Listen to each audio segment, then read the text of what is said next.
Atau ada soal tertentu yang, wah ini nyelesainnya gimana, ada yang perlu di ini kan nggak? Ada yang perlu kita bahas atau tidak untuk soal tertentu?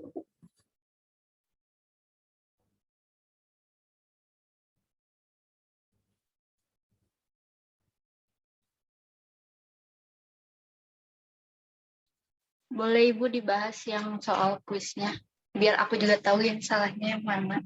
Oh gitu, baiklah. Ya udah, kita cek kuis 1. Cuma ini kan saya random ya keluarinnya dari beberapa set soal yang ada. Saya mesti ceknya gimana caranya ya.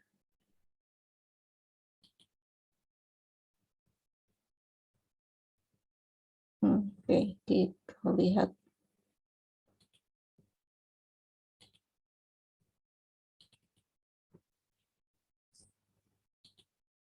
Oke. Bentar, kok ini set soalnya banyak banget ya.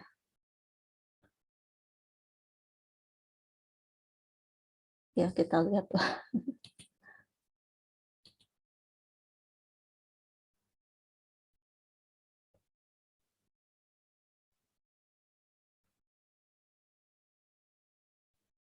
Oke, ini tentang teorema dasar kalkulus yang kedua dan juga apa namanya?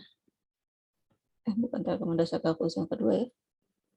Ini mah terkait dengan sifat-sifat fungsi trigonometri, maaf, sifat-sifat integral fungsi ya.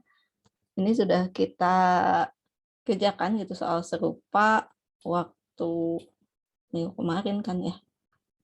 Ini harus saya geser dulu. Ini yang diketahui apa? Bentar, ini udah tampil belum soalnya? Saya share apa sih? Oke.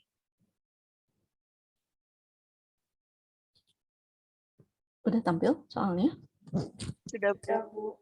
Oke. Nah, ini diketahui integral 0 sampai 1 fx dx sama dengan 3. Kemudian integral 1 sampai 3 fx dx sama dengan 5. Integral 0 sampai 1 gx dx sama dengan min 2. Dan integral 0 sampai 3 gx dx-nya sama dengan 2. Nah, kalau ini integral dari 3 sampai 3. Wah, ini dengan melihat batasnya aja kayaknya kita langsung bisa menjawab bahwa ini hasilnya harusnya sih 0 gitu ya. Nggak usah ngecek atasnya lagi. Nah, kemudian kita punya di sini batas integralnya 1 sampai 0. Padahal di sini kan ada yang 01 dan 01 ya. Berarti ini nanti harus kita negatifkan. Ini akan sama dengan, kayaknya saya sambil buka apa? Sambil buka open board. Oh, sebentar. Ganti dulu screen sharing-nya.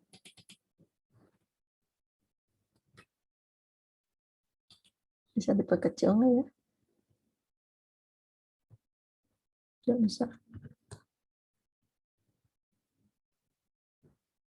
Ini yang diperkecil.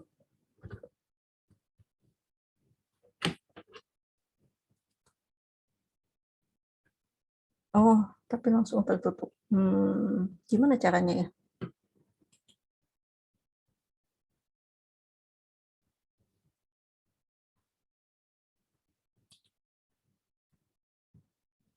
Saya tulis dulu deh soalnya. Integral 01 f plus 2g dx. Ya, berarti ini sama dengan negatif 1 sampai tadi terbalik.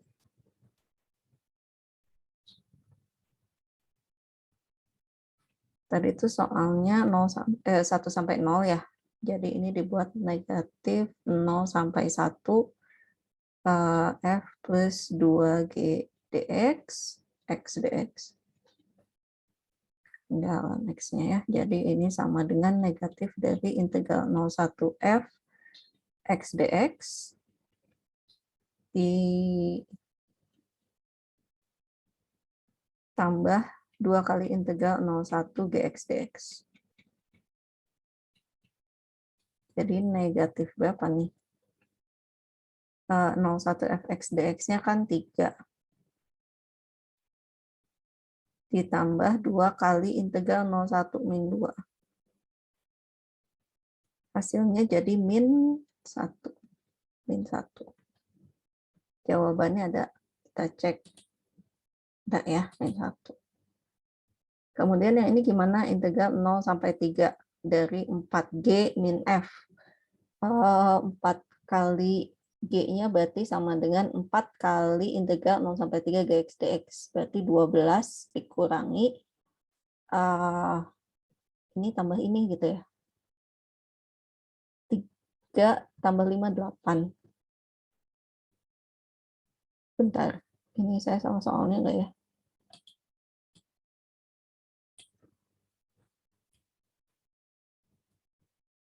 Oke,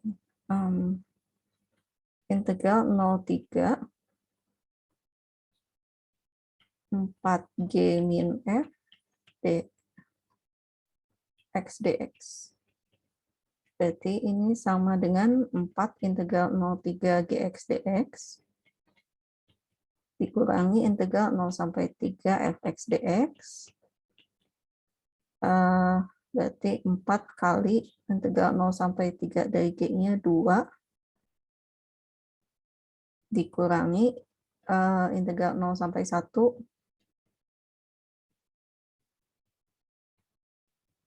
ditambah integral 1 sampai 3. Jadi 8 dikurangi berapa nih? 3 tambah 5, 8. 0 ya. 0.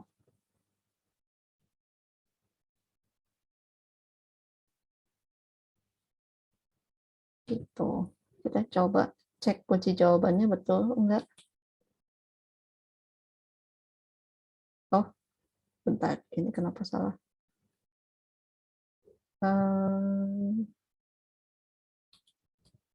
Ini salah. Kenapa pecat itu ya? Ini T harusnya F plus 2 kali G. Oh, oke. Kunci jawabannya salah. Kunci jawaban ini salah ya? Yang salah yang mana? Jawaban saya atau kunci jawaban yang tadi? Ini dibalikkan ya. 0 sampai 1, F 1 sampai 0-nya 3. Negatif dari 3 ditambah dengan 2 kali. Oh, saya ketinggalan kali 2-nya ya.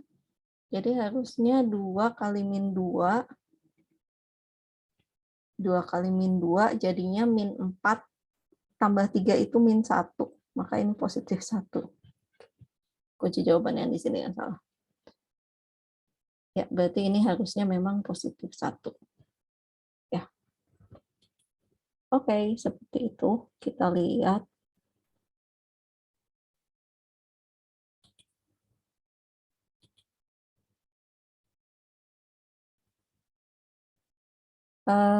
Anti turunan dari sin C min cos C. Ya, integral dari sin C adalah min cos C. Betul ya, karena turunan dari cos C adalah, maaf. Anti turunan dari sin X adalah min cos X, karena turunan dari cos X adalah min sin X. Jadi ini pernyataan yang benar. Oke, kunci jawabannya tidak salah ya. Kita cek selanjutnya, anti turunan dari cos X adalah sin X plus C. Ya, karena turunan dari sin X adalah cos X positif. Harusnya ini pernyataan benar. Oke, kunci jawabannya sudah betul juga. Selanjutnya,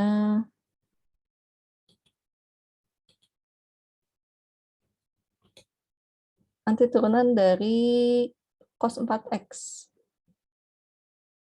Berapa nih? Harusnya ini 1/4 sin 4X, yang jawabannya B. Dari mana? Karena kalau kita pilih U-nya sama dengan 4X, berarti DU-nya kan 4DX atau 1/4. 1/4 DU sama dengan DX. Gitu. Jadi hasilnya menjadi integral Ini kalau saya ngomong gini kebayang nggak? Ditulis aja kali ya.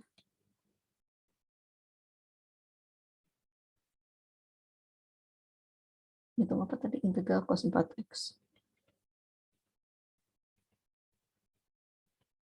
Berarti U-nya 4x, DU-nya 4dx, 1/4 DU sama dengan dx, maka ini menjadi integral 1/4 cos U DU. 1/4 sin U, 1/4 sin 4x plus C. Ini kunci jawabannya sudah betul ya. Kemudian kita review lagi. Anti turunan dari fungsi sin 2x plus 5. Harusnya ini min setengah cos 2x plus 5 plus C. Oh, ini jawabannya ada 2.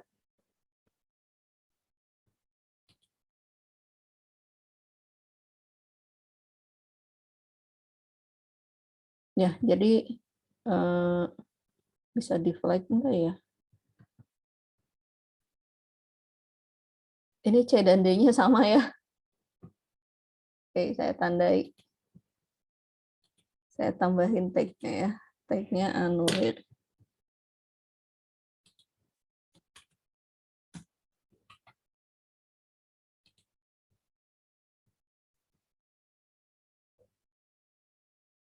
Sampai mana tadi ya? Tadi yang ini ya. Itu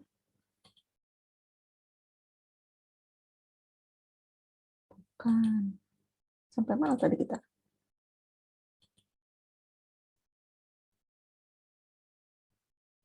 Ini udah kan ya? Cos 4x.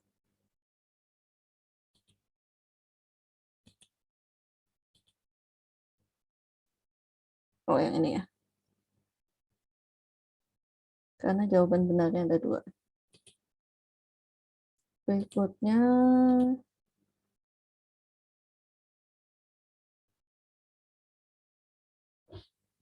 oke, apa pernyataan ini benar atau salah ya? Ini adalah aturan pangkat yang diperumum. Jadi kalau integral U pangkat RD, harusnya D apa?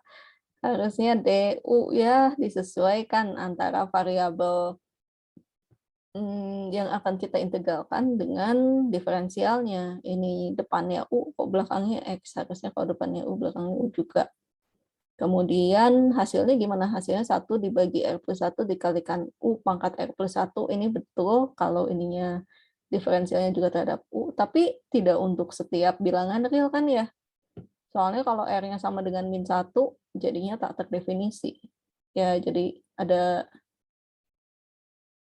yang ketinggalan lagi. Plus C-nya juga nggak ada ya. Jadi ada 3 kesalahan di dalam pernyataan ini. Cek kunci jawabannya salah ya. Sudah sesuai. Selanjutnya, nanti turunan dari 1/x adalah 0. Wah, jelas salah ya. Karena kalau 1/x ini kita nggak bisa pakai aturan pangkat. Baru akan kita bahas hari ini.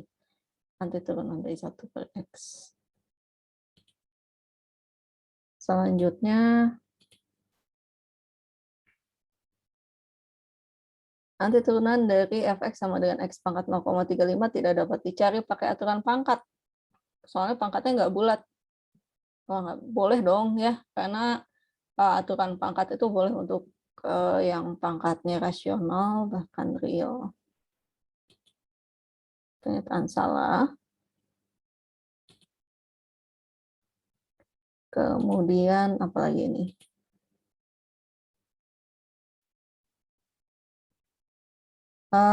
Integral dari akar x pangkat 4 plus x kuadrat. Hasilnya apa ya? Oke. Ada yang menjawab B, tidak dapat diselesaikan dengan aturan pangkat yang diperumum dan sifat anti turunan. Tapi sebetulnya ini bisa kita otak-atik sedikit. Caranya adalah dengan, tadi kita mau hitung apa? Integral akar dari X pangkat 4 plus X kuadrat dx. Ini kan bisa kita tuliskan sebagai akar dari X kuadrat kali X kuadrat plus 1 ya, dx. Nah, ini kan jadinya integral dari X akar X kuadrat plus 1 dx. Gitu. Pilih U-nya adalah X kuadrat plus 1, du-nya jadi 2X dx. Ada temannya ya, X dan dx, tapi ada dikali 2 nih. Oke, kita bagi 2 saja supaya sesuai. Maka ini menjadi integral setengah U pangkat setengah du. Itu jadi ini setengah kali setengah tambah 1, 3/2 ya, berarti 2/3 U pangkat 3/2 plus C. Ini coret-coret, 1/3 U pangkat 3/2 plus C atau 1/3 X pangkat 4, X kuadrat plus 1 pangkat 3/2. Ada nggak? Nah, ini 2/3. Salah ya. Yang mana yang betul? Oh, ada. Yang betul yang poin A ya harusnya.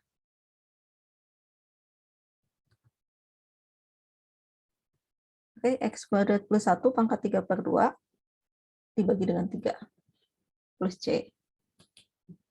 Sama nggak maksud jawabannya? Oke, sudah sesuai. Terus,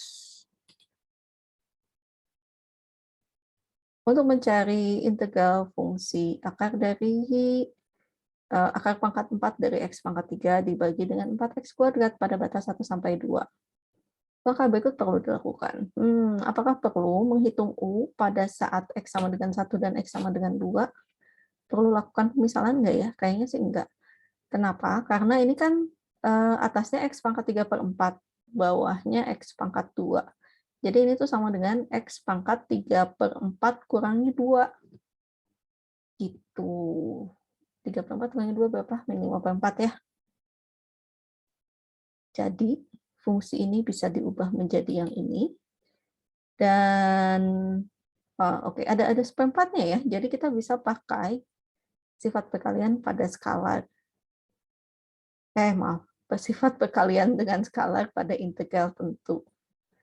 Jadi jawaban yang benar adalah B dan D. Gitu. Mohon maaf kalau hanya mencentang satu saja, nilainya juga setengahnya. Ya, A dan C tidak diperlukan. Kenapa? Kalau ini kita misalkan sebagai U gitu, U-nya sama dengan X pangkat 3, nanti jadi gimana? Kayaknya malah jadi ribet ya.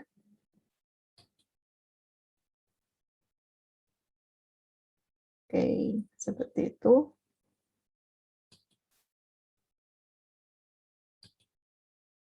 Selanjutnya, oke, kita punya integral 0 sampai pi/3 1 plus sin 3x dx. Ingat bahwa kalau hanya mengandung sin saja atau cos saja, kita tidak menggunakan aturan pangkat, tapi menggunakan generalisasi dari fungsi sinus dan kosinus ya, antiturunan fungsi sinus dan kosinus. Jadi ya nggak pakai aturan pangkat yang diperumum. Nah, apakah kita perlu memisahkan suku integralnya dengan sifat penjumlahan? Iya. Kenapa? Karena nanti kita akan memisalkan U-nya sebagai 3X. Gitu. Apa yang terjadi dengan satunya? Nah, ini betul. Pakai identitas trigonometri kayaknya nggak usah ya. Identitas trigonometri itu apa? Itu yang bentuknya sin kuadrat X plus cos kuadrat X sama dengan 1. Atau secant kuadrat X sama dengan tangen kuadrat X plus 1, atau misalnya yang sifat penjumlahan dua sudut dan lain-lain. Kayaknya nggak usah. Nah, yang ini dipisahkan pakai pakai sifat penjumlahan sepertinya perlu juga ya, karena ada penjumlahannya. Ya, kunci jawabannya juga sudah sesuai. Terus apa ini? Integral minus pi sampai pi dari cos kuadrat x sin x dx. Nah, di sini ada cos dan ada sin, berarti nanti kita pilih yang pangkatnya tidak satu, yaitu cos x. Ya, hasilnya jadi apa? Kalau U-nya adalah cos x, turunannya adalah min sin UDU. Maaf. Min sin x dx. Saya sambil tulis di sini ya. Apa tadi? Integral minus pi sampai pi cos kuadrat x sin x dx. Hubungin. Berarti kita pilih U-nya adalah cos x, du-nya min sin x dx, atau min du sama dengan sin x dx. Jadi, oh ya, pada saat U-nya sama, salah. Pada saat X-nya sama dengan pi, maka U-nya jadi apa? Cos pi itu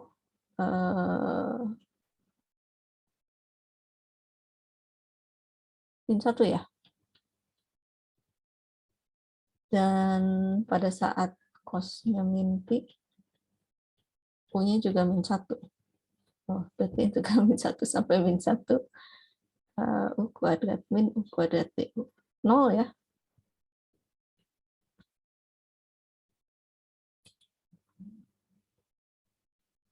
Kok min 2/3? Bentar, ada yang salah. Berapa ya? Cos pi itu berapa sih? Apa 1? Bentar. Itu gimana? Ini ya.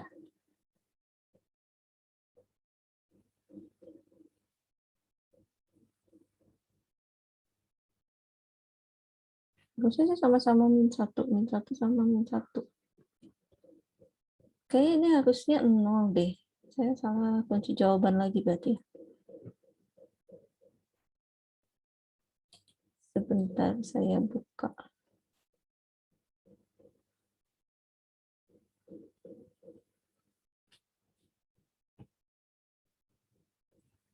Buka mapel aja lah ya, biar langsung keluar hasil integralnya.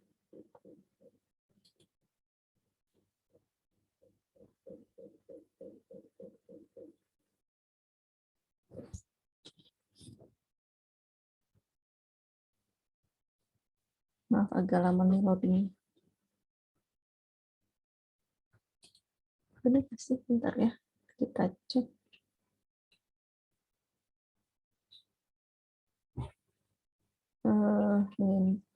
Min pi per 2, 0.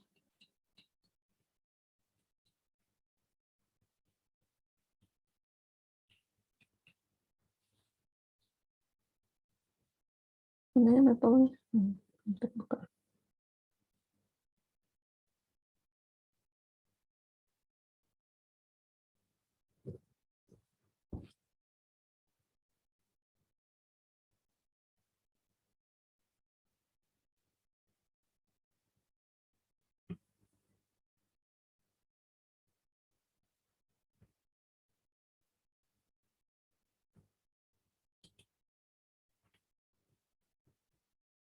Oke, minta mapel, tolong hitungkan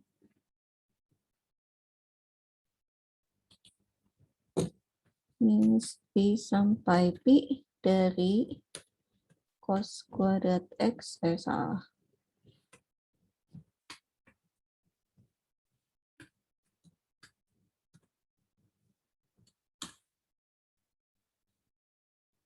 No, oke. Ya, berarti ini kunci jawabannya salah ya, saya anulir juga.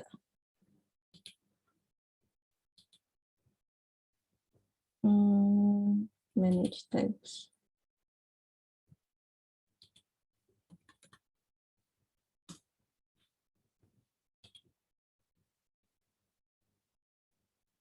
Nah, berikutnya ini ya. Yang mana? Jadi kita sampai mana? Tadi ini ya? Apa bukan? Oke, review lagi. Oh ya, ini belum. Integral dari min 3 sampai 3, 8x akar 7 plus 2x kuadrat dx sama dengan 0. Benar apa salah? Oke, ini kalau kita pilih U-nya adalah 7 plus 2x kuadrat.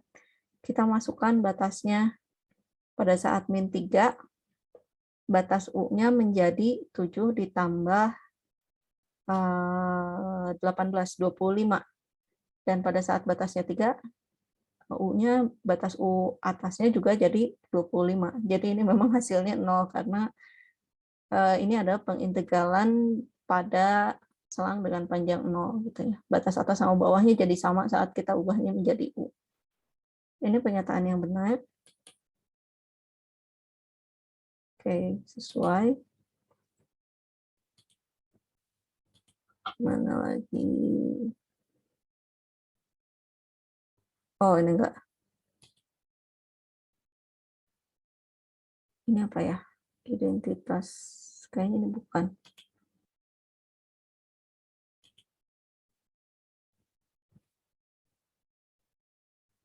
Ini juga bukan. Mungkin yang ini.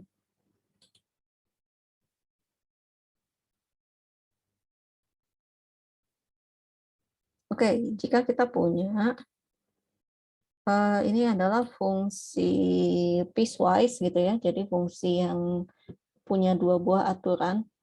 Pada saat x-nya kurang dari 1, nilai fungsinya adalah x kuadrat, dan pada saat x-nya lebih dari 1, fungsinya adalah 2x min 1. Formulasi yang tepat yang mana? Oke. Kalau kita punya batasnya 0 sampai 4, satunya berarti ada di tengah-tengah kan ya. Maka ini harus kita bagi 2 batas pengintegralannya menjadi integral 0 sampai 1 ditambah integral 1 sampai 4. Yang ini ngambil integralnya x kuadrat, yang ini ngambil fungsinya yang 2x min 1. Oke, ini betul. Kalau integralnya min 1 sampai 2 sama sih harusnya dipecah juga ya selangnya, karena satunya kan ada di tengah-tengah ini. Ada di tengah-tengah min 1 dan 2. Dipecah 2, cuma ini terbalik fungsi yang jadi aturannya. Fungsi yang dipakai di min 1 sampai 1 tuh harusnya fungsi yang x kuadrat. Yang ini baru yang 2x min 1. Ini terbalik. Kemudian kalau batasnya min 2 sampai 0, perlu nggak sih kita pisahkan? Nggak usah, karena ini kan semuanya ada di sebelah kirinya 1 ya.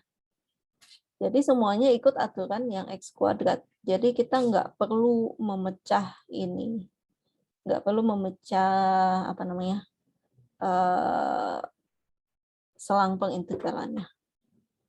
Dan juga kalau misalnya yang terakhir nih, batas integralnya itu 1 sampai 3. Oh, semuanya udah lebih dari 1 kan ya.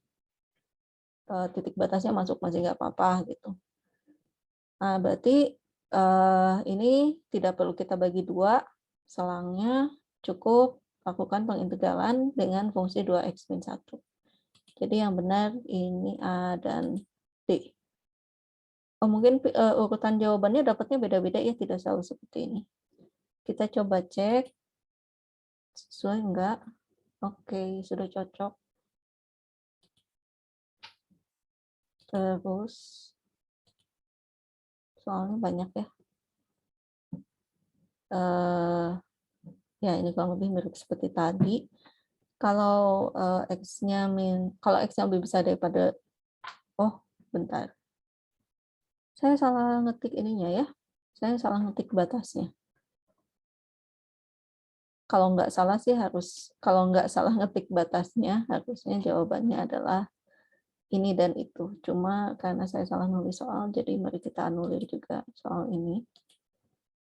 Saya kasih tag lagi.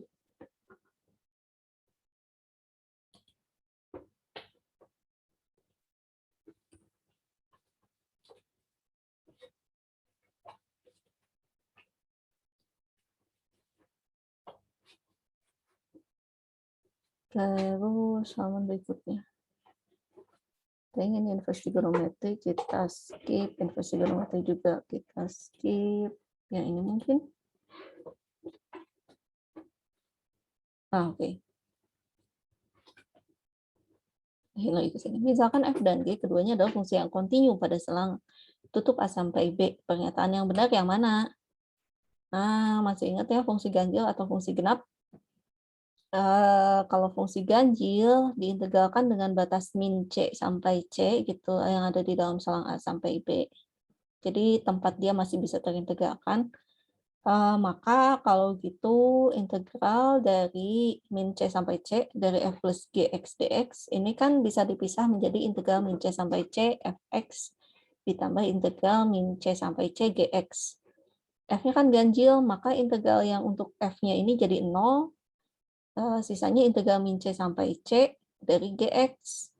Dan karena gx-nya ini adalah fungsi genap, maka ini sama dengan 2 kali 0 sampai integral 0 sampai C dx dx yang A-nya betul. Nah, kemudian ada sifat keterbatasan ya. Nanti akan ada bilangan real yang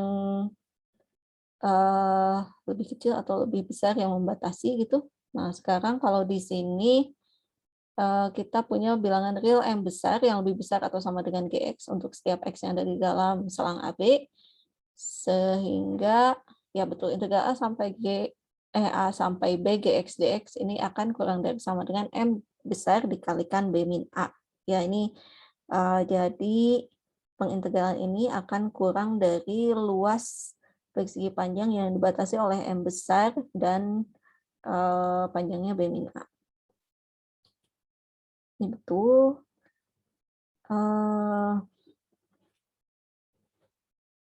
Ini juga betul ya.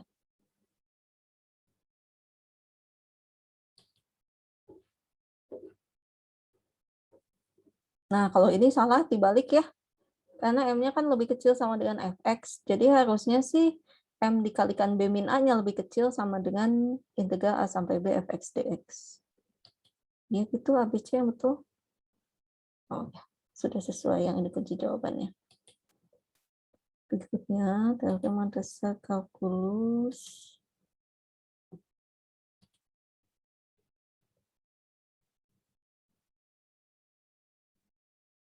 Oke, ada yang bingung kan melihat ini? Nilai A yang memenuhi integral 0 sampai 4 AX min 3 DX sama dengan 4. Betul nggak ya? Ada yang menjawab tidak bisa dicari. Ini menggunakan teorema dasar kalkulus yang kedua. Jadi, kalau kita punya apa ya tadi? Integral 0 sampai 4 AX min 3 ya. DX sama dengan 4. Oke. Menggunakan teorema dasar kalkulus yang kedua, kan kalau misalnya F-nya sama dengan AX min 3, kita cari F besarnya, yaitu antiturunan dari AX min 3. Berarti ini kan A dikalikan setengah X kuadrat min 3X. Atau ini A per 2X kuadrat min 3X. Kenapa ini? Nah, selanjutnya, karena kita menghitung integral tentu di sini, ini kan sama dengan F besar 4 dikurangi F besar 0, ya nggak? Sama dengan 4. Menggunakan teorema dasar kalkulus yang kedua. Substitusikan F4-nya ini berarti kan A per 2 kali 4 kuadrat dikurangi 3 kali 4 kurangi A per 2 kali 0 kuadrat dikurangi 3 kali 0. Ini hasilnya harus sama dengan 4. Ya. Ini F besarnya ya, masukkan ke sini dan juga ke sini. Terus berarti gimana? 4 kali 4, 16. 16 bagi 2, 8 ya. Jadi ini 8A kurangi 12, ini mah 0, sama dengan 4. 8A-nya kalau gitu 4 ditambah 12. 16. A-nya 2. Ketemu deh. Cara lainnya, boleh dicobain kalau disubstitusi 2 gitu ya. Kita coba aja integral 0 sampai 4, 2x min 3 dx, hasilnya apa? Ini kan berarti x kuadrat min 3x, masukkan batasnya 0 sampai 4.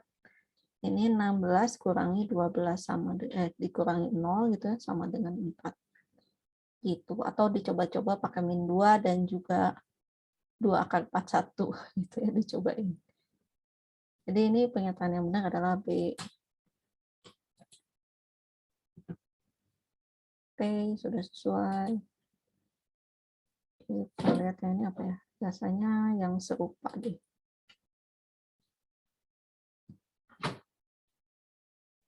Ya, ini sedikit ya bisa kayak tadi ya, dicoba-coba aja. Disubstitusikan salah satu pilihan jawabannya, atau mau pakai teorema dasar kalkulus juga boleh.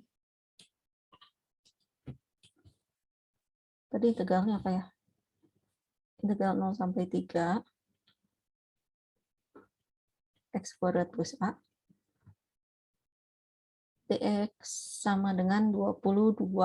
Berarti kalau f kecilnya adalah x kuadrat plus a, f besarnya kan sepertiga x pangkat 3 plus ax. Ini tuh nanti harus sama dengan f3 dikurangi f0, dan ini sama dengan 22.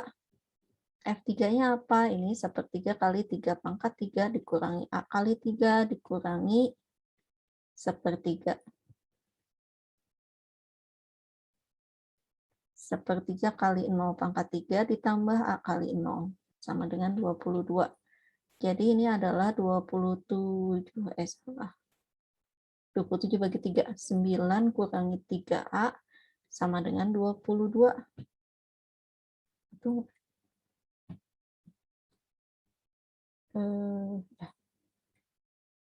min 3A-nya berapa nih? 22 kurangi 9, 11 ya. Apakah saya salah menuliskan? Oh enggak. Ya kok 11 sih? 13 ya, min 13. Positif 13. Berarti A-nya adalah min 13 per 3. Ada jawabannya? Kok positif ya? Sebentar.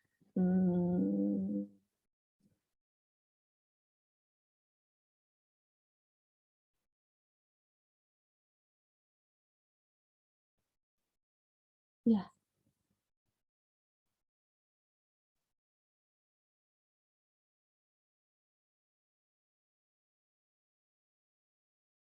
Harusnya negatif ya. Kalau kita cek betul nggak sih ini sepertiga.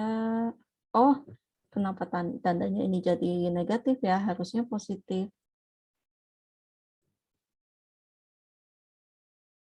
Oke, jadi ini 13 per 3. Cek ya.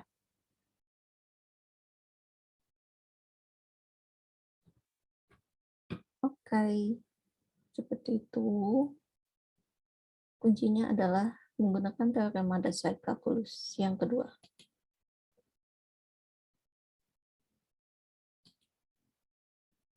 Berikutnya, turunan fungsi apa ini?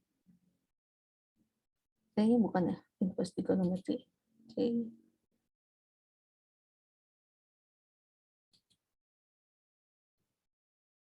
Kalau di judulnya itu soal 2, bentar, ini apa lagi? Oh, oke. Antiturunan dari fx sama dengan x kuadrat plus x pangkat 4 adalah penjumlahan dari antiturunan fungsi gx sama dengan x kuadrat dan antiturunan fungsi hx sama dengan x pangkat 4. Betul ya, ini pakai sifat penjumlahan dari antiturunan. Betul. Berikutnya,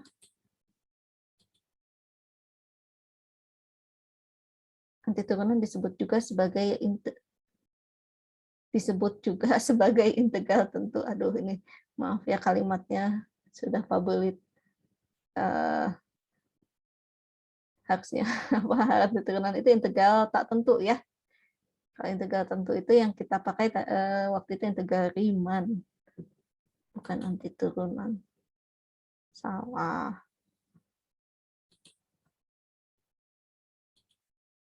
Review lagi apa ini? Anti turunan dari suatu fungsi f adalah fungsi lain yang integralnya adalah fungsi f kecil. Betul nggak? Salah ya. Harusnya fungsi lain yang turunannya adalah fungsi f kecil. Fungsi lain itu maksudnya apa ini? Kalau ini f besar gitu, f besar ini turunannya fungsi f kecil, maka f besarnya menjadi anti turunan. Kalau fungsi f besarnya integralnya menjadi fungsi f itu mah turunan dari fungsi f kecil gitu ya. Salah pernyataannya. Oke. Berikutnya kita cek lagi. Aturan pangkat untuk anti turunan memiliki bentuk integral dari x pangkat r dx sama dengan 1 per r plus 1 kali x pangkat r plus 1 plus c. Untuk setiap bilangan real r selain min 1, oke, syarat min 1-nya sudah masuk, udah sesuai antara variabel dengan diferensialnya, pangkatnya dan pembaginya sudah oke, dan tidak lupa ditambah plus c. Ini pernyataan yang benar.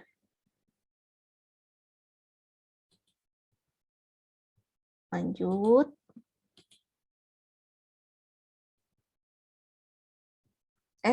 Kok ada tentang maple? Ini apa ya? Mana lagi yang saya masukkan? Kok masih maple juga?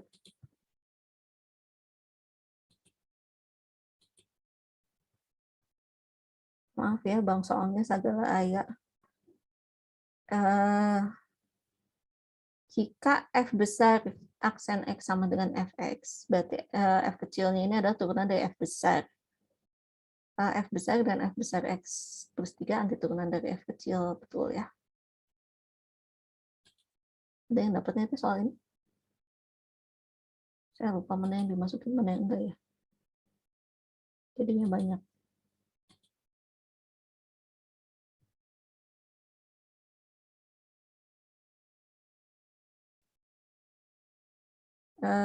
Salah satu anti turunan dari f kecil, betul ya? Ini ada gitu pertanyaan ini masuk.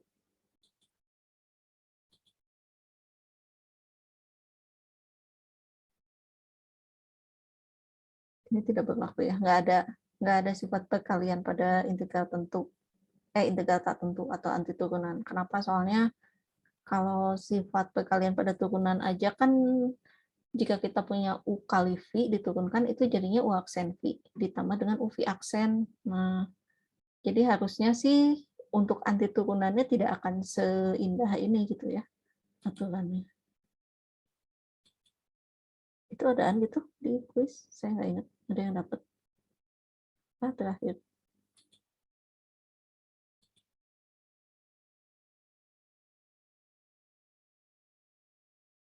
Ada yang dapat ini. Betul ya, harusnya ada sifat perkalian skalar, penjumlahan, dan pengurangan. Oke. Kayaknya cukup banyak juga ya yang tadi saya anulir. Jadinya ada berapa?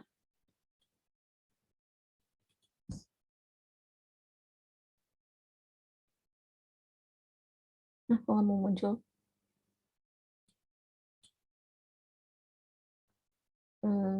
Kok nggak mau ya?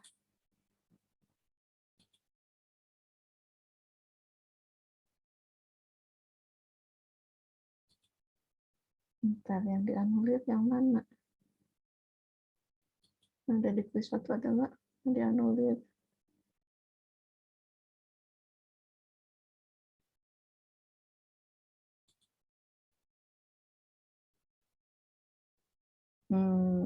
Kenapa?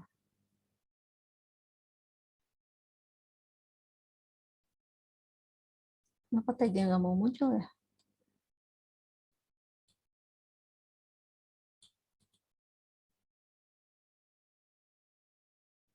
Oh, ini dia. Ada 3 soal ya yang jadinya akan dianulir. Bagi yang kebagian ya lumayan, berarti dapat bonus masing-masing 10 poin untuk setiap pertanyaan ini. Ya, ada yang mau bertanya, berkomentar terkait soal kuis? Ada yang aneh soalnya? Mungkin yang belum pernah dibahas itu yang ini ya, yang menggunakan apa namanya ini, teorema dasar kalkulus yang kedua.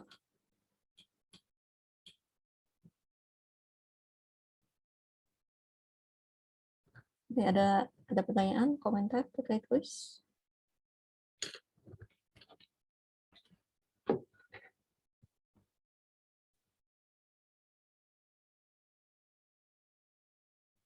Ya, kalau tidak ada, mari kita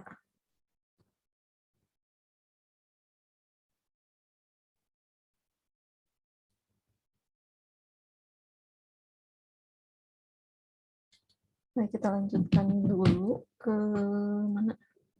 Ke materinya. Bentar. Ini ada asisten lab matematika yang bertanya.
Hmm.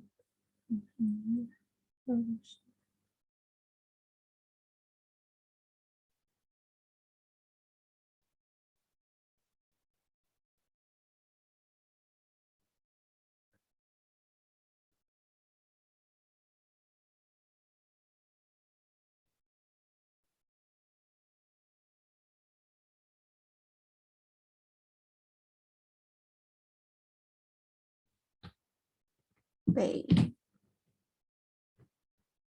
Pertanyaannya terkait integral juga barusan.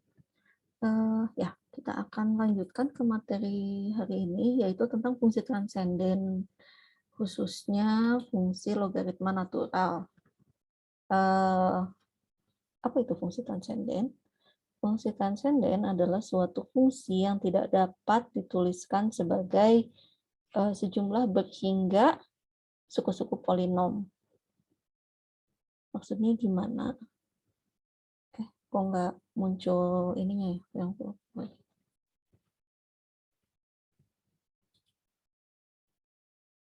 Nah,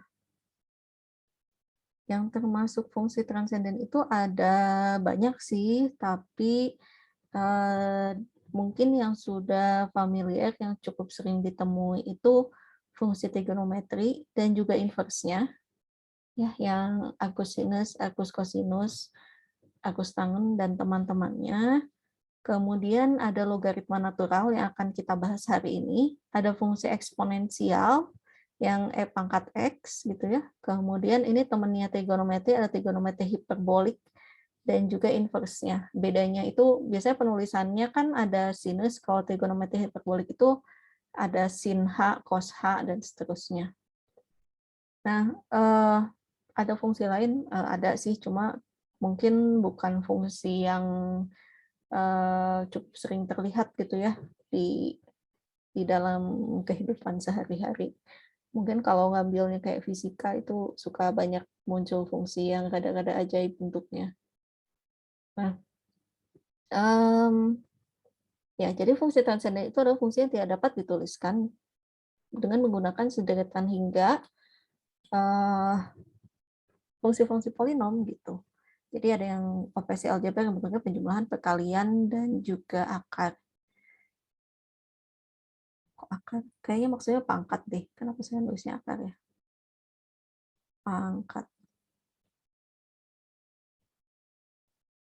Nah, sebagai contoh ya fungsi polinom yang standar itu kan misalnya x kuadrat ditambah 3x ditambah 11 gitu.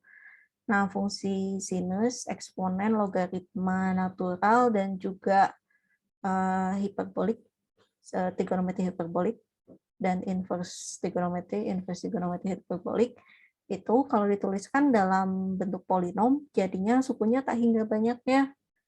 Dan gimana cara menuliskan ke dalam bentuk polinom? Hubungannya apa ya antara polinom dengan fungsi sinus x? Jadi kita punya yang namanya deret Taylor atau deret Maclaurin. Deret Taylor ini menuliskan fungsi transenden menjadi fungsi polinom yang bentuknya adalah fx sama dengan, bentar diingat-ingat dulu. Saya ingatnya deret Maclaurin-nya deh.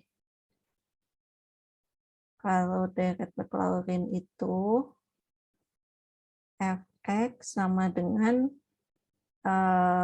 f0 ditambah f aksen 0 dibagi 1 faktorial x ditambah f double aksen 0 2 faktorial x kuadrat, dan seterusnya ini ditambah jadi f turunan ke n di titik 0 dibagi n faktorial dikalikan x pangkat n. Dan seterusnya gitu ya. Nah, kalau deret Taylor itu bentuknya f c ditambah f aksen c 1 faktorial x min c ditambah f double aksen c 2 faktorial, kok jadi gini? Saya mencet apa ya?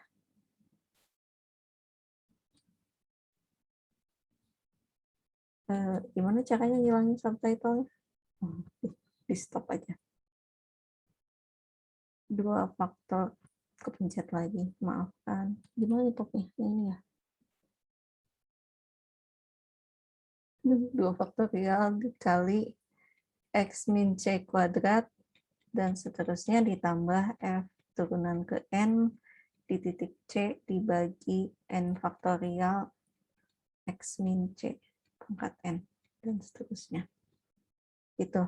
Biasanya sih ini dibahasnya di kalkulus lanjut gitu ya, tentang deret Taylor dan Maclaurin. Gunanya untuk apa? Gunanya untuk melakukan perhitungan numerik. Di statistik kita dapat metode numerik nggak ya? Jadi kalau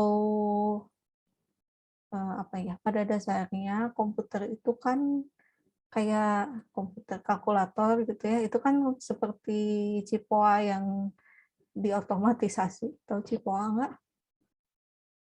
Yang ada apa sih? Butiran-butiran itu yang dinaik turunin ya, alat hitung tradisional itu. Itu kan operasinya cuma bisa tambah atau kurang. Nah, terus kalau ada perkalian itu kan penjumlahan yang diulang-ulang. Jadi operasi perkalian masih bisa dilakukan. Kemudian pembagian itu kan pengurangan yang diulang-ulang. Jadi itu bisa dilakukan. Terus pangkat itu perkalian yang diulang gitu ya. Perkalian yang diulang itu ya jadi masih bisa juga sih dilakukan meskipun ribet gitu ya. Begitu juga dengan akar itu pembagian yang diulang. Nah, jadi dan itu berlaku juga untuk di kalkulator gitu. Perhitungan mesin itu yang sederhana ya bisanya kayak gitu, tambah atau kurang, ya terus berlanjut dari kali bagi dan berlanjut lagi jadi akar dan pangkat. Sehingga ya sebetulnya pada saat kita menghitung suatu fungsi yang ya yang bisa dihitung sama kalkulator itu ya sebetulnya fungsi-fungsi polinom gitu.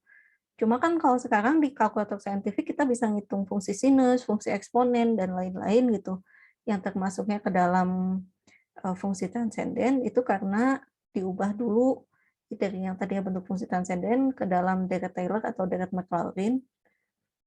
Bedanya apa sih? Deret Taylor itu kalau misalnya nilai fungsinya di titik 0 itu nggak ada, seperti fungsi logaritma yang akan kita bahas hari ini, itu tidak terdefinisi pada saat X-nya 0.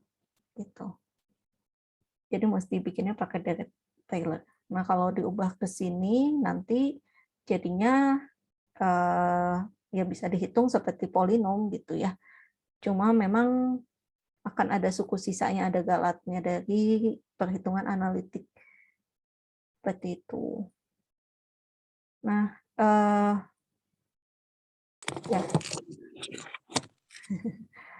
Oke, jadi ini yang namanya fungsi transenden, dan kenapa berbicara tentang suku-suku dalam bentuk polinom, ya karena kita bisa ubah menjadi Deret Taylor dan Maclaurin untuk sebarang fungsi yang punya turunan.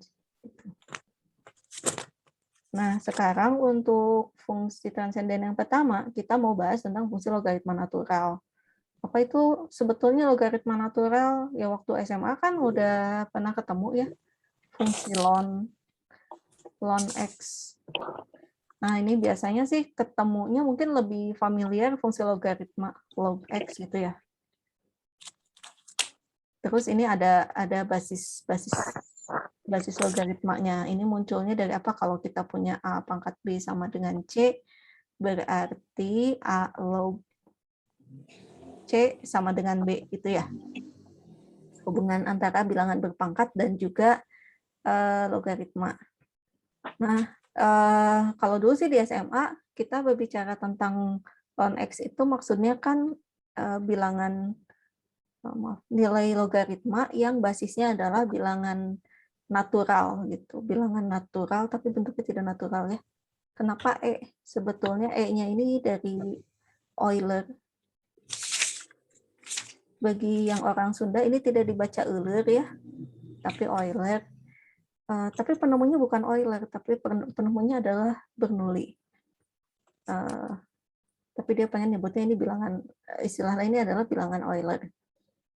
Nah, bilangan Euler itu 2,7 sekian ya, sama seperti pi, pi 3,1428 sekian. Nah, pi dan e ini keduanya merupakan bilangan real tapi yang tidak rasional gitu ya. Nah, ya waktu SMA sih kenalnya gini ya, kalau ln itu adalah E log X. Gitu. Terus, tapi sebetulnya munculnya nggak dari situ juga sih. Gitu. Jadi yang namanya logaritma natural itu sebetulnya tidak muncul secara natural ya, tapi merupakan fungsi jadi-jadian. Kenapa? Karena dia dipakai untuk melengkapi, bukan melengkapi hidupmu, tapi melengkapi tabel turunan dan anti turunan pada polinom gitu. Ya, jadi kalau kita perhatikan di sini pada saat kita punya fungsi x pangkat 3, ini turunannya kan jadi x pangkat 2. Kalau x pangkat 2 turunannya x pangkat 1. Kalau kita punya x turunannya 1 kan ya. Kalau punya 0 turunannya apa? Salah. Kalau x pangkat 0 itu kan 1 turunannya jadi apa? Jadi 0 gitu ya. Nah, terus kalau turunannya 0, 0 juga. Kemudian dilanjutkan kalau x pangkat min 1 turunannya x pangkat min 2. X pangkat min 2 turunannya jadi x pangkat min 3. Jadi pada saat kita mau mencari anti turunan dari x kuadrat ada, anti turunan dari x pangkat 1 ada, anti turunan dari x pangkat 0 ada, anti turunan dari 0 nggak ada ya. Semua konstanta bisa. Anti turunan dari x pangkat min 2 ini ada gitu ya, anti turunan dari x pangkat min 3 ada. Tapi bagaimana dengan x pangkat min 1 gitu ya? Di sini terjadi kekosongan. Bukan kekosongan dalam hati tapi kekosongan di dalam tabel ini gitu, tabel anti turunan. Makanya aturan pangkat untuk anti turunan itu kan nggak boleh untuk x-nya sama dengan min 1. Terus gimana dong cara kita untuk menghitung anti turunan dari x pangkat min 1? Nah, berdasarkan teorema dasar kalkulus yang ke-1 dan kedua, kita kan sebetulnya bisa menghitung ya x pangkat min 1 T akar 1 per x itu. Kita kan bisa menghitung luas daerah yang dibatasi oleh fungsi 1/x, ya enggak? Asalkan X-nya nggak kena ke 0 gitu ya, asal 0-nya nggak dibawa. Nah, jadi kita bisa membatasi, ini kan ya, A sampai B. Nah, integral A sampai B 1/x dx, ini harusnya bisa dihitung. Kenapa? Daerahnya ada kok. Dia fungsi kontinu dan terintegralkan gitu. Dan ini terbatas A sampai B. Gitu ya. Terus kita ingat lagi bahwa hubungan antiturunan dengan integral tentu kan ada juga ya. Nah, kita punya kalau misalnya integral A sampai B fx dx, itu harusnya akan ada antiturunannya. Sehingga memenuhi persamaan ini. Gitu. Terus gimana dong? Ya udah, kalau gitu dibikin aja fungsi jadi-jadian kayak gini. Kita hitung integral 1 sampai X dari 1/T dt ini dikasih nama sebagai ln X gitu ya. Cuma ini terbatas, X-nya harus positif, 0-nya nggak boleh ikut. Kenapa? Karena pada saat X-nya 0 kan fungsi 1/X-nya kan tak terdefinisi. Gitu. Kenapa sih mulainya 1? Ya biar cantik aja, karena 1/1 adalah 1 gitu. Kemudian, terus jadi di sini diberikan kalau integral 1 sampai X 1/T dt dan X-nya lebih besar daripada 1, berarti nilai ln X-nya kan sama dengan luas R ya. Tapi kalau X-nya berada di antara 0 sampai 1, 0-nya nggak ikutan masuk,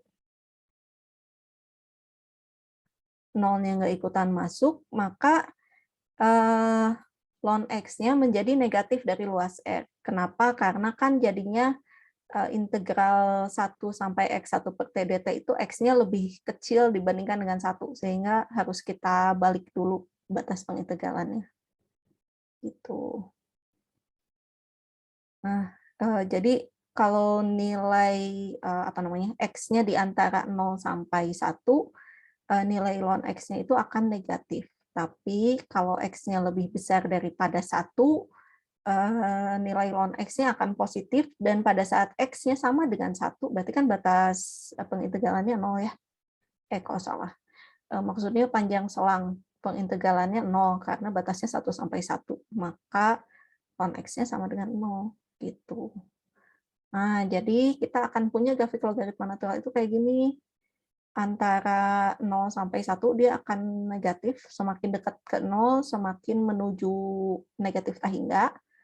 Pada saat 1 nilainya 0, kemudian lebih besar daripada 1 dia akan menaik gitu ya. Positif terus. Nah, dari situ kita di sini diberikan beberapa sifat dari logaritma natural gitu ya. Jadi kalau misalnya kita punya A dan B-nya ini, keduanya adalah bilangan yang positif, nggak boleh 0 ya, ingat. Negatif juga nggak boleh. Dan kita punya suatu bilangan rasional R, maka fungsi logaritma naturalnya ini akan memenuhi 4 sifat. Tadi ln 1 sama dengan 0, dari definisinya ya. Kemudian ln A kali B ini bisa kita pisahkan menjadi ln A ditambah ln B. Dan ln A dibagi B ini sama dengan ln A dikurangi ln B. Hati-hati, suka ada yang terbalik-balik waktu ujian, jadinya ingatnya teh gini, kalau ln A kali ln B, ingatnya teh jadi ln A tambah B gitu ya. A tambah B gitu. Suka ada yang ingatnya ke sini. Padahal dibalik ya, kalau di dalamnya dikalikan, ini boleh dipisahkan menjadi penjumlahan. Tapi kalau ini enggak. Ini juga suka ada yang terbalik. Jadi ada yang ingatnya teh kalau ln A dibagi ln B sama dengan ln A min B gitu ya. Wah, ini dibalik. Hati-hati, jangan salah mengingat jadi yang sebelah kanan ini. Nah, sifat lainnya adalah kalau kita punya bilangannya dipangkatkan, ln A pangkat R sama dengan R dikalikan dengan ln A. Tuh. Ini sifat-sifatnya. Nah, terus kan kita lagi ngomongin kalkulus ya. Jadi kita berbicara turunan dan integral. Turunannya apa dong? Turunan dari fungsi logaritma natural. Turunannya dulu ya, nanti baru integralnya. Nah, turunannya berarti ini kan ddx dari integral 1 sampai x dari 1 per t dt. Berdasarkan teorema dasar kalkulus yang pertama, ini dan ini tuh akan saling menghilangkan, sehingga hasilnya adalah 1 per x dx. Maka kalau kita punya ln x, turunannya adalah 1 per x. Kalau mau pakai aturan rantai, kita harus pastikan dulu bahwa fungsi yang dikomposisikannya itu positif. Itu. Kenapa ya? Kalau nggak positif, nanti f-nya nggak punya turunan, nanti nggak bisa diturunkan fungsi logaritmanya. Dan kalau pakai aturan rantai, ddx dari ln u berarti 1 per u dikalikan u aksen. Contohnya, misalnya cari turunan dari ln 18x pangkat 5. Berarti ini adalah 1 per 18x pangkat 5 kalikan dengan turunan. Jadi U-nya 18x pangkat 5 gitu ya. Jadi turunannya 1 per U dikalikan U aksen. U aksennya apa? 90x pangkat 4 kali 90x pangkat 4. Bisa disederhanakan? Bisa ya. Ini jadi X. Ini jadi 5. Jadi 5 per X. Gitu. Bener nggak? Kayaknya bener. Bantu cek bisa salah hitung ya.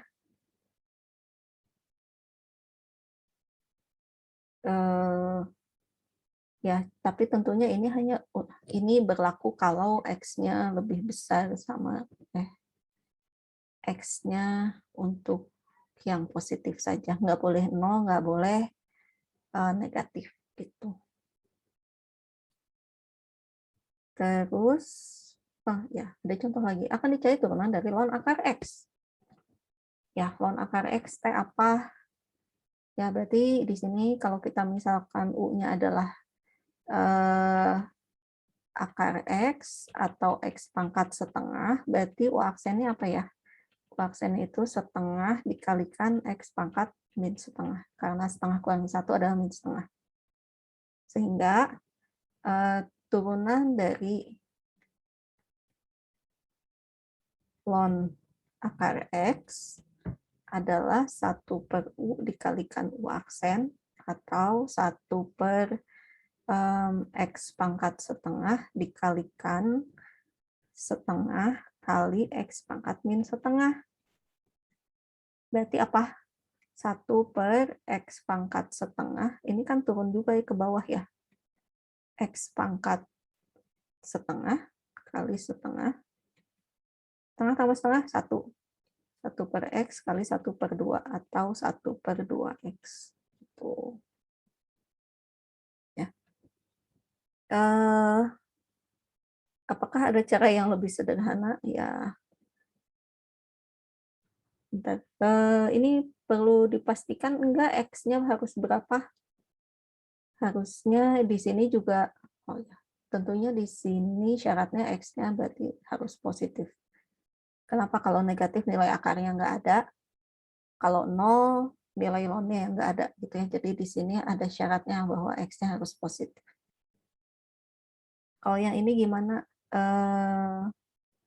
Ini cek dulu dia berlakunya di mana. Ternyata domainnya berlaku untuk X-nya kurang dari min 1 atau X-nya lebih dari 2. Baru bisa dihitung nilai turunannya. Kemudian ya berarti di sini U-nya adalah X kuadrat min X min 2. U aksennya apa? U aksennya 2X min 1.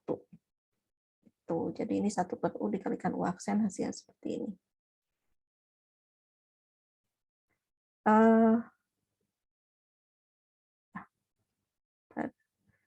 Tapi apakah kita bisa memanfaatkan sifat-sifat fungsi logaritma natural untuk menyederhanakan pencarian turunannya? Harusnya sih bisa. Ya, sebagai contoh, misalnya kita ingin menghitung turunan dari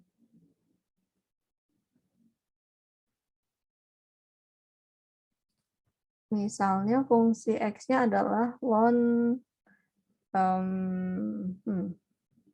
akar pangkat 3 dari X pangkat 5 dibagi 17X kuadrat. Itu kayaknya agak ribet ya kalau kita misalkan dulu bagian dalamnya ini sebagai U. Ribet nggak? Kayaknya ribet ya. U-nya akar pangkat 3 dari X pangkat 5 dibagi 17X kuadrat. U aksennya apa ya?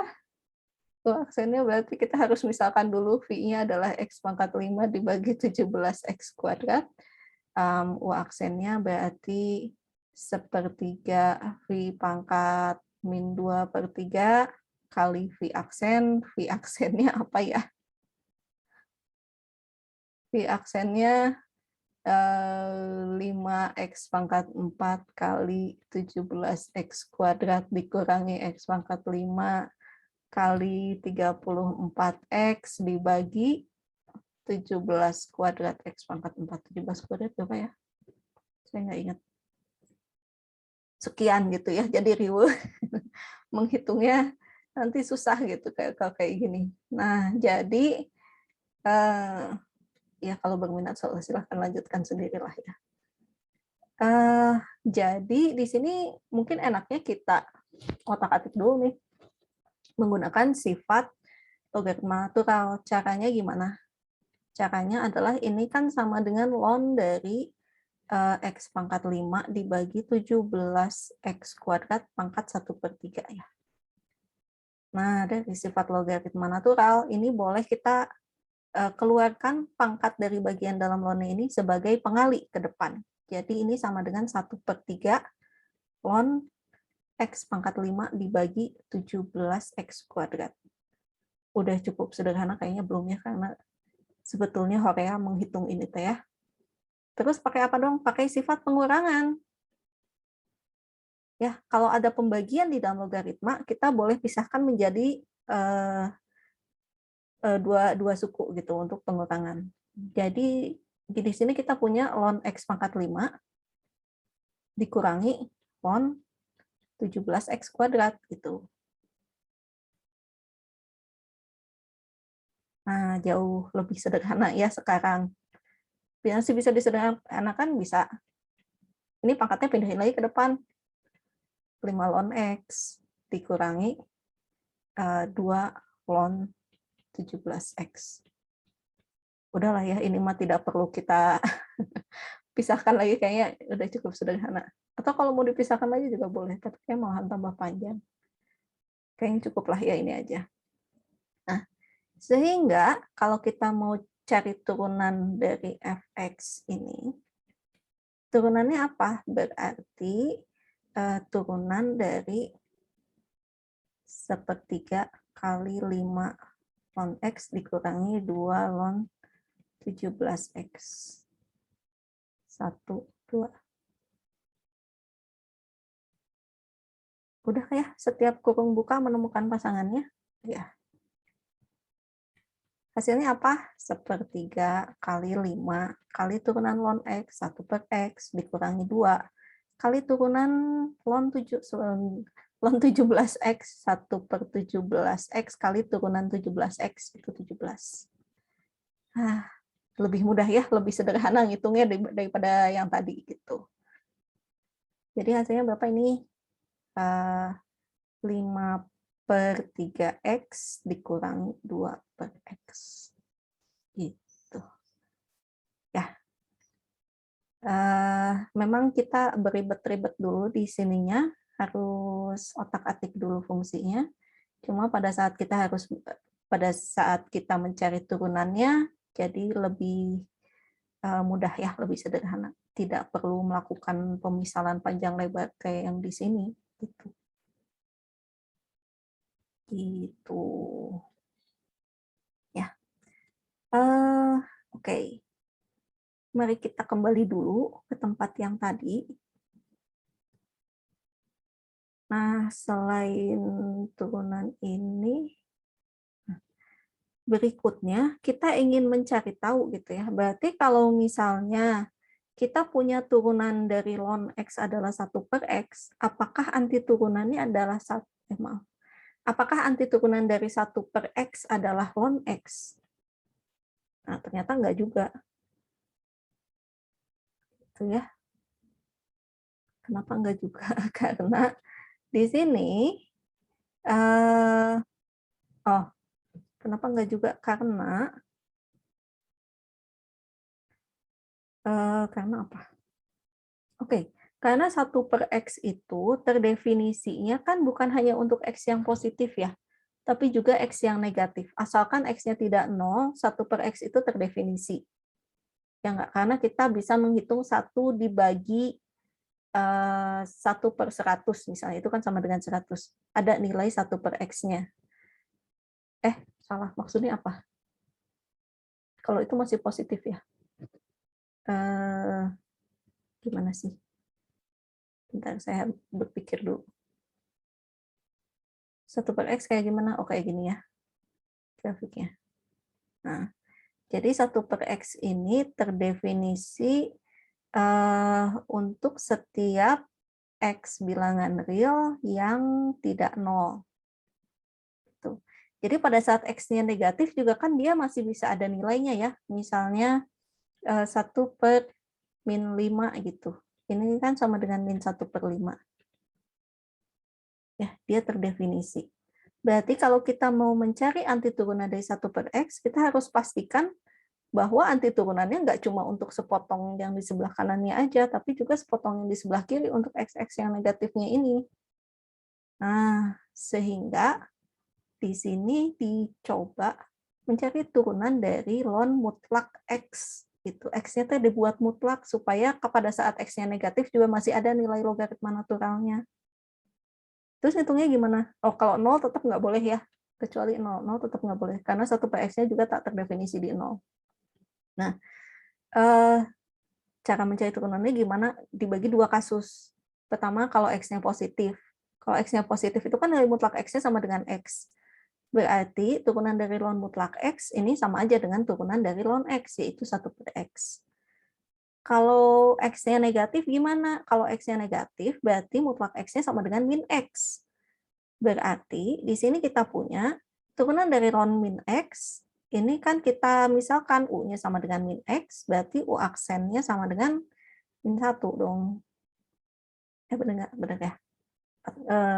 Ya. Jadi hasilnya 1 dibagi min X dikalikan dengan min 1 atau 1/X. Pokoknya sama ya, sama-sama 1/X. Gitu. Kalau gitu, untuk X yang positif ataupun yang negatif, kita bisa cari turunan dari ln mutlak X, yaitu sama dengan 1/X. Maka antiturunan dari 1/X adalah ln mutlak X plus C. Tuh. Jadi bukan ln X saja ya, tapi harus ada tanda mutlaknya.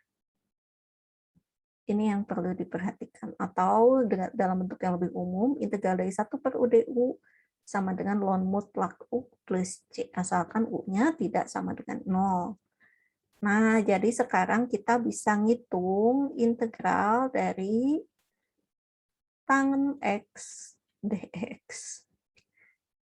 Ya, kenapa tangen X? Karena tangen itu kan integral dari sin X per cos X dx. Hasilnya apa ya? Di sini kita pilih U-nya adalah cos X, du-nya berarti sin X dx. Sehingga ini adalah integral dari 1/UdU. Gitu. Hasilnya apa? Ln mutlak U plus C, atau ini sama dengan ln mutlak U-nya apa tadi? Cos X plus C. Nah, ya, jadi kalau sebelumnya kita taunya antiturunan dari sin dan cos, sekarang antiturunan dari tangennya juga ikutan, yaitu ln mutlak cos X plus C. Menggunakan antiturunan dari 1/X. Gitu. Nah, lebih jauh lagi, ini baru dibahasnya sekarang ya, turunan dari logaritma natural. Posisinya tidak tepat, harusnya tadi di atasnya ya. Ini pakai yang tadi kita lakukan, kita otak-atik dulu fungsi F-nya menggunakan sifat-sifat logaritma natural. Jadi didapat bentuk fungsinya sepertiga ln X min 1 dikurangi 2 ln X. Bentuk turunannya seperti ini.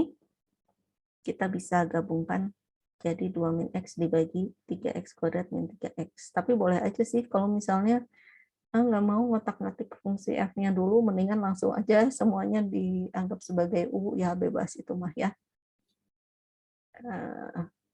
Yang manapun selama menuju jalan yang benar tidak apa-apa. Loh, kok udah latihan lagi?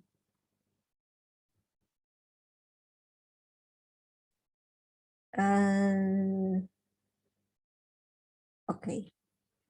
Ada yang perlu dibahas? Ya, yang ini mah nanti mungkin cukup sederhana ya. Ini tiganya bisa pindah ke depan, jadi 3 ln X min 4. Yang ini sepertiganya bisa pindah ke depan, jadi sepertiga ln X. Kalau yang ini gimana ya? Ingat bahwa kita punya bentuk U per V aksen sama dengan U aksen V dikurangi U V aksen dibagi V kuadrat. V kuadrat. Ya, ini Pak untuk nomor 4. Kemudian kalau kita punya U kali V, diturunkan hasilnya menjadi U aksen V ditambah U V aksen. Mari kita bahas nomor 4 dan 5 aja kalau gitu ya. Latihan nomor 4.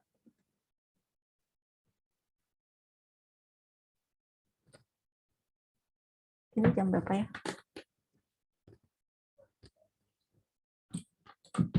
Oke, kepencet.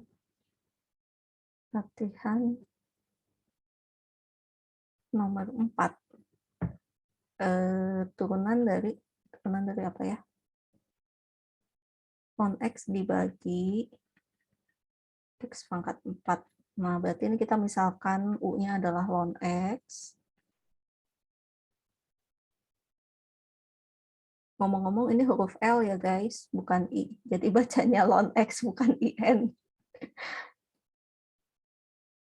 Suka ada soalnya nulisnya jadi INX. 1/X ya turunannya.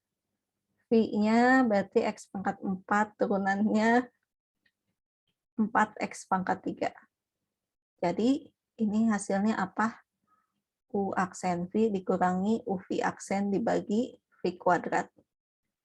U aksennya apa? 1/X dikalikan X pangkat 4 dikurangi ln X kalikan 4X pangkat 3 dibagi X pangkat 4 kuadrat. Jadi hasilnya adalah X pangkat 3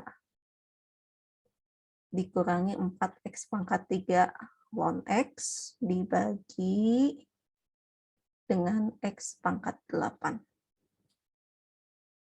Gak susah ya? Mau disederhanakan lagi bolehlah. Jadi apa? 1/X pangkat min 5 dikurangi gimana ya? Kayaknya ini tidak terlalu sederhana. Sama-sama dibagi X pangkat 3 ya, berarti 1 min 4 ln X dibagi X pangkat 5 gitu. Sulit tidaklah ya. Kita coba satu lagi yang nomor 5. Turunan dari apa? X kuadrat ln X.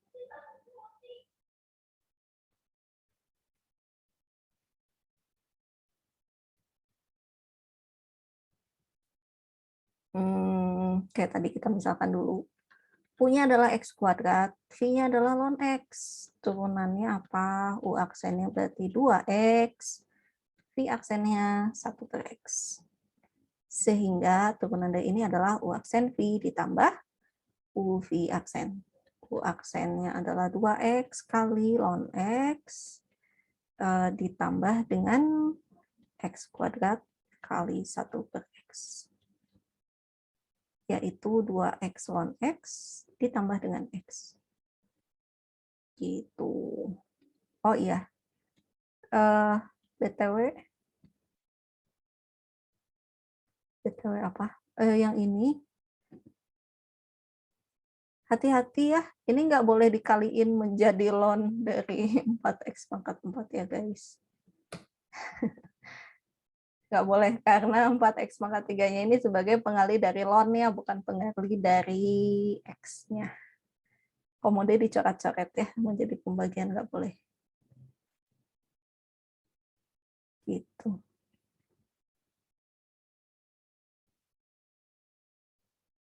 Oke, ini kunci jawaban untuk nomor 4 dan nomor 5 untuk latihan yang ada di dalam slide. Yang lainnya bisalah ya. Nomor 7 mirip-mirip. Nomor 8 tinggal misalkan aja U-nya sama dengan cos X. U aksennya apa nanti? U aksennya berarti min sin X. Jadi hasilnya 1 per cos X dikali min sin X. Bener nggak? Bener ya? Berarti ada yang salah. Salah ya, ini ketinggalan negatifnya. Turunan dari cos adalah min sin. Jadi nanti ada minusnya, minusnya, minusnya.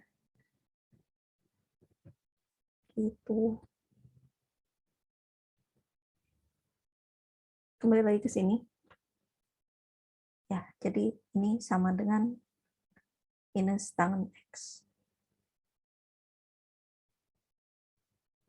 Gitu. Yang lainnya bisa silahkan dicoba-coba sendiri ya. Yang berikutnya mencari integral dari fungsi-fungsi yang diberikan. Gimana caranya? Ya, ini semuanya sih sebetulnya tidak semuanya ketang. Bentar, lupa lagi.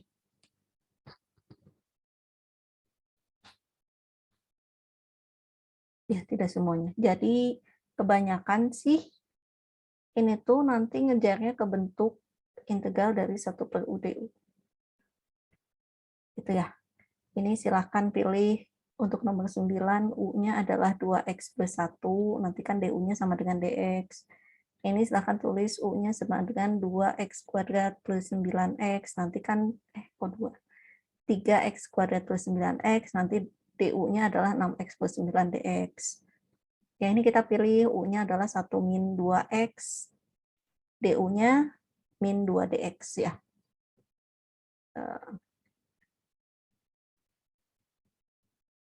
Terus yang ini, ya nanti kita pilih U-nya 2X kuadrat plus 8. Bagaimana dengan yang nomor 13 ini? Ini bentuknya sedikit lebih unik dibandingkan dengan kawan-kawannya. Ya, yang ini apa yang perlu kita pilih sebagai U? Nah, untuk nomor 13 ini kita pilih U-nya sebagai ln X. Kita coba aja ya nomor 13 ini.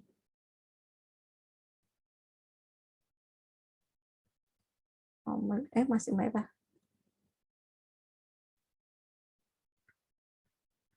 Nomor 13.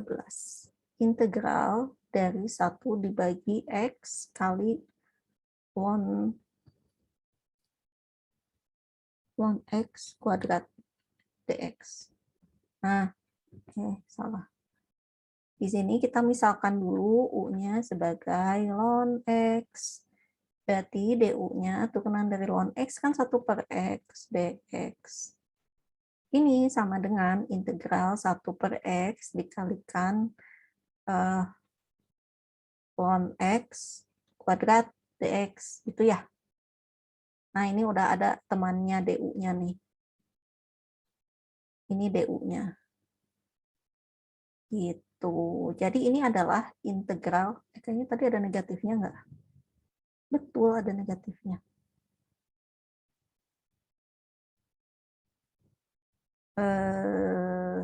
Ya, keluarin aja lah ya negatifnya. Jadi ini teh menjadi U kuadrat DU. Apa integral dari U kuadrat? Sepertiga U pangkat 3 plus C. Kembalikan ke variabel semula, yaitu ln X pangkat 3 plus C. Gitu. Ya, ini ya mungkin berkaitan dengan pemilihan bagian mana yang perlu menjadi U-nya ya. Berikutnya, ini masih samalah ya, berteman dengan yang lain. Jadi U-nya adalah 2x kuadrat plus 4x plus 3. Yang ini sama, U-nya adalah 2x pangkat 5 plus pi. Yang ini yang mana? U-nya kita pilih ln x ya. Gitu. Kira-kira yang mana lagi nih yang perlu dibahas? Saya mau request nomor 15 aja kali ya. Biasanya pada takut dengan pi. Ada apa dengan pi? Nomor 15 apa tadi? Integral x pangkat 4. Maaf, auto save dulu ya. X pangkat 4 dibagi 2x pangkat 5 plus pi dx. Nah, berarti kita misalkan U-nya adalah 2x pangkat 5 plus pi. DU-nya apa? DU-nya 10x pangkat 4. Turunan pi-nya kan 0, karena pi itu adalah sebuah bilangan, yaitu 3,1428 sekian, sekian, sekian. Cuma mohon diingat ya, jangan menggantikan pi dengan 180, karena beda. Itu berlaku pada saat kita berkata, saya perlu tuliskan. Ingat, pi itu tidak sama dengan 180. Yang benar adalah kalau kita punya sinus pi, ini sama dengan sinus 180 derajat. Benar nggak? Benar. Atau kita berbicara cos pi, ini sama dengan cos 180 derajat. Tapi di sini dia sebagai ukuran sudut ya, sebagai ukuran sudut. Tapi kalau sebagai bilangan real, pi itu nilainya 3,14 sekian, sekian. Itu mohon diingat ya guys, karena nanti pada saat ngitung pada saat ngitung integral tentu suka ada yang mensubstitusikan pi-nya sebagai 180. Jadi yang harusnya nilainya sederhana kok jadi ajaib gitu, gede-gede banget angkanya. Mari kita lanjutkan sampai mana tadi. Nah, terus di sini adanya x pangkat 4 dx bukan 10. Ya udah, kita bagi 10 dulu.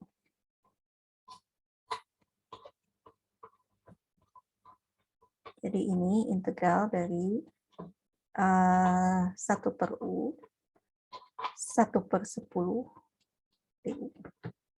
1/10-nya kita keluarkan saja. Integral 1 per U DU sama dengan ln mutlak U plus C. Mari kita kembalikan ke dalam variabel semula, jadi 1/10 ln mutlak 2x pangkat 5 plus pi. Salah. Plus C juga. Gitu. Selesai deh. Mudah-mudahan cukup sederhana ya pengerjaannya. Boleh dicoba untuk soal-soal yang lainnya. Ini sudah diberikan petunjuk untuk pemilihannya. Sisanya mah tinggal mengikuti aja, kecuali untuk nomor 13 dan 16 itu pemilihan U-nya menggunakan ln X. Jadi nanti pakainya aturan pangkat yang diperumum, bukan lagi aturan antiturunan dari 1 per U DU.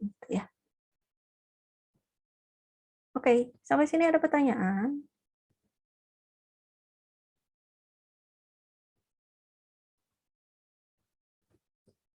Sudah cukup, sudah kesorean.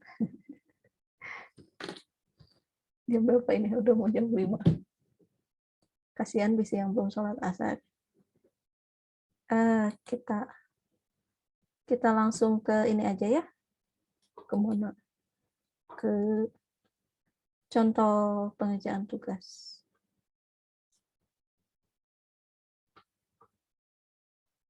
Kenapa ini jadi gede banget ya tulisannya?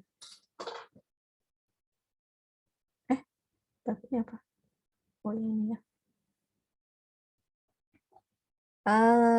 Gunakan 3 digit terakhir NPM untuk menggantikan seperti biasa integral dari N plus 1 ln. Ya, wujudnya berubah. Jadi kita coba pindah ke sebelah mana. Mana yang masih kosong? Sini.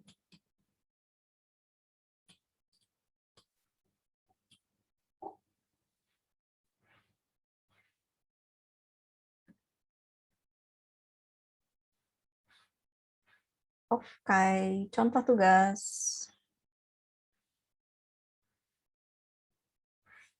Tugas 4. Meskipun ini pertemuan kelima ya. Karena minggu kemarin nggak ada tugas. Oke. Integral N plus 1.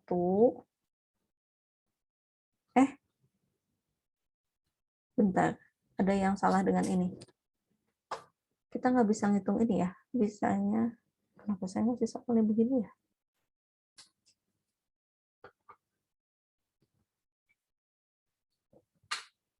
Bentar, kok saya bingung sendiri. Oh iya.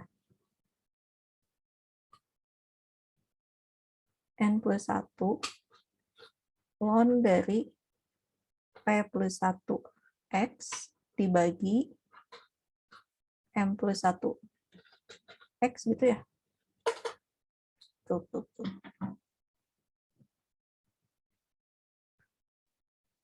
Oke, seperti biasa kita menggunakan NPM jadi-jadian. 321 ya biasanya ya.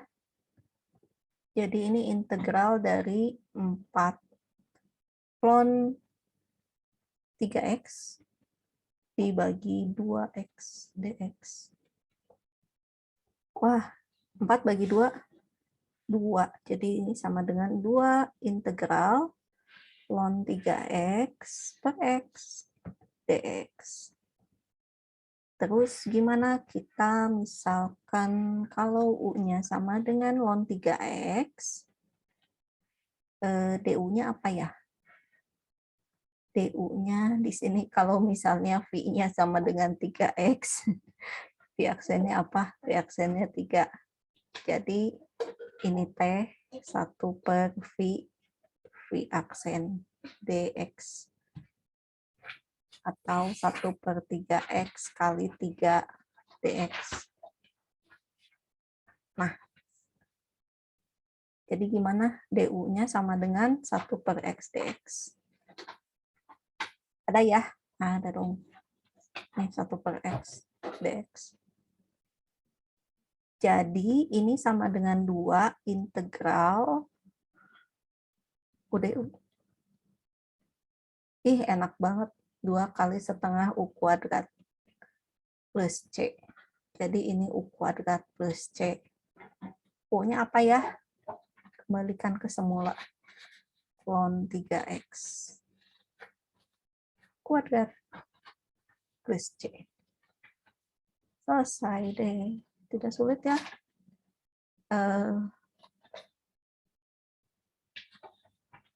Ya mungkin nanti tergantung SPM-nya masing-masing. Ada mungkin dapat kalau N-nya yang 0 ya berarti depannya kan 1. Ini yang nggak ada. Atau yang M-nya 0 berarti ininya 1. Lebih sederhana bentuknya ya. Tapi yang lainnya sih harusnya tidak masalah seperti ini. Gitu. Ada pertanyaan?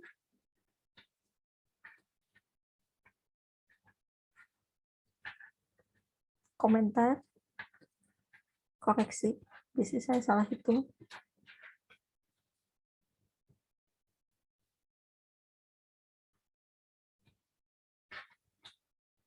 Nggak ada.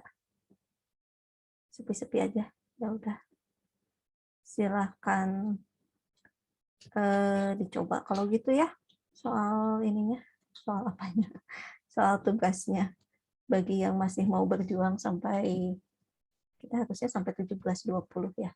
Barangkali masih ada yang belum puas gitu belajarnya sampai 17.20. Boleh dilanjutkan sendiri untuk mengerjakan tugas. Oke, kalau tidak ada pertanyaan, kita ketemu lagi minggu depan. Minggu depan kita tetap masuk ya, karena kata Unisba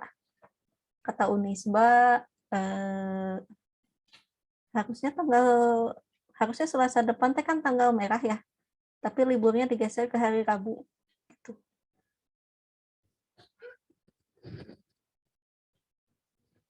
Anak saya kaget kenapa. Ya, jadi kita kuliahnya tetap ada, yang tidak ada yang liburan hari Rabu. Begitu. Oke, sampai bertemu minggu depan. Sekian pertemuan kali ini. Wassalamualaikum warahmatullahi wabarakatuh. Waalaikumsalam warahmatullahi Banyak, Bu. wabarakatuh. Warahmatullahi Bu. wabarakatuh, Bu. Oke, stop ya.